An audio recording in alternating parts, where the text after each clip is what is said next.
Good afternoon, ladies and gentlemen. My name is Jonathan Moyer, and I am one of the Associate Directors of Music here at the Church of the Covenant, and it gives me pleasure to welcome you into this space for our Tuesday noon Organ Plus concert series. We give a welcome to all those who are able to watch us online for our live stream, and we welcome you for this time of music each week here on Tuesdays that we can partake of together. Today we emphasize the plus portion of our series. There's no organ music today, but we have some marvelous musicians who are going to tell us about their program. Today's program is a testament to the amazing wealth of talent that is just surrounding us around every single corner of University Circle. Our originally scheduled performer today, Dr. Kari Hongo, was unable to play today because of illness. So she will be returning at a later date to perform her concert.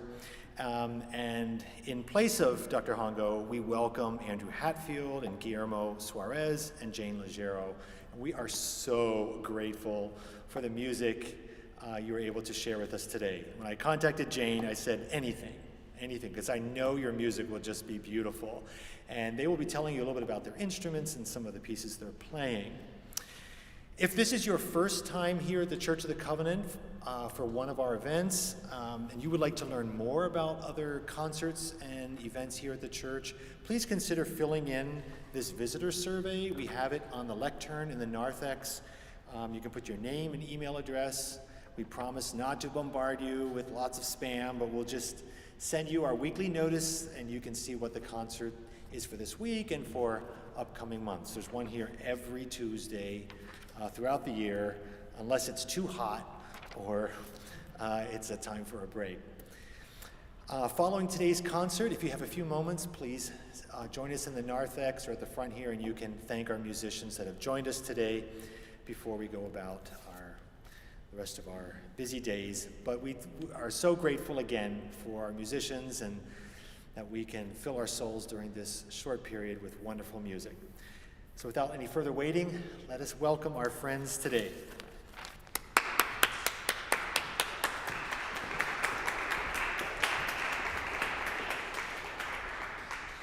Hello everyone. I'd just like to add my thanks to Jonathan and to the church for having us here. It's always a pleasure to have a chance to really settle in and plan a very detailed and organized program. But there's a real pleasure in being able to just sort of pick up and do something spontaneous like this and kind of throw it together, and that's sort of fun too. So we're very glad to be here and have the opportunity to do that. We'll tell you a little bit about our instruments as we go, but we would like to just play you some music first. So Andrew, take it away.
The next piece that we're gonna play is the first violin sonata by Gaetano Brunetti, an Italian composer who emigrated to the Iberian Peninsula in the 18th century, and there he went on to have a pretty important career as chapel master at the Madrid Royal Palace.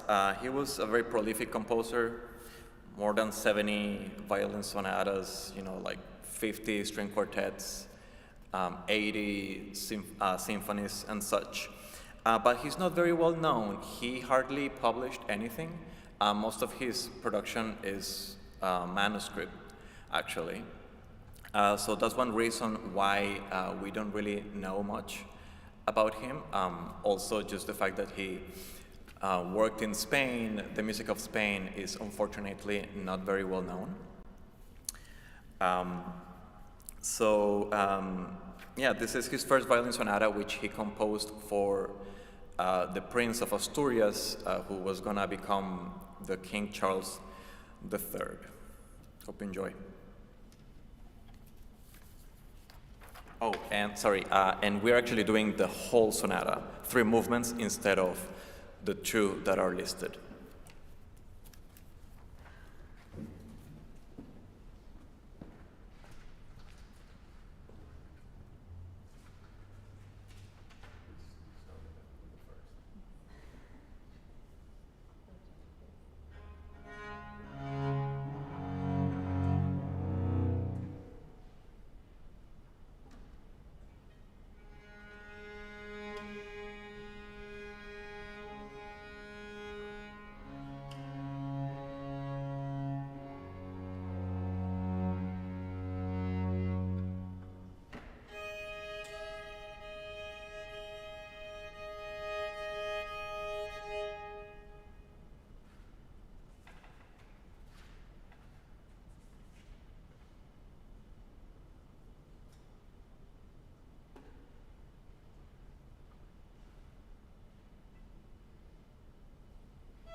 To flash back to the piece which began our program this afternoon, the opening piece was a fantasia by Italian-English composer Nicola Matteis, a sort of a free improvisation over a very simple tune or harmonic outline. The piece you are about to hear is another fantasia, a sort of free improv, but this one by Matteis's son, also named Nicola Matteis. The father made his career in England and emigrated from Italy to England, where he made his career and was very popular there. His son decided to leave England and fled for Germany, where he wrote this movement in Dresden. And you can speculate when you hear it how well that move went for him. After that, shall I say, the sun will come out with our final piece of the evening, which are 3 short dances, again by a member of the Matteis family, back to the father. And those 3 joyous dances will conclude our program this afternoon. I just want to point out a few fun things about our instruments. Our violins and cellos are made in the Baroque style. They are strung up with strings that are made from sheep gut. And the bows are quite a bit shorter, and unlike modern bows, which are balanced at both ends so that the down bows and up bows sound the same, these you can see are very heavily balanced toward this side and just come to a simple point, so there's almost no weight at the tip, which lends for an interesting style of performance and a sound that is unique to these Baroque styles and not heard as frequently on the modern violins that you'll hear from the Cleveland Orchestra just down the road. Thank you so much for coming this afternoon, and we hope you enjoy.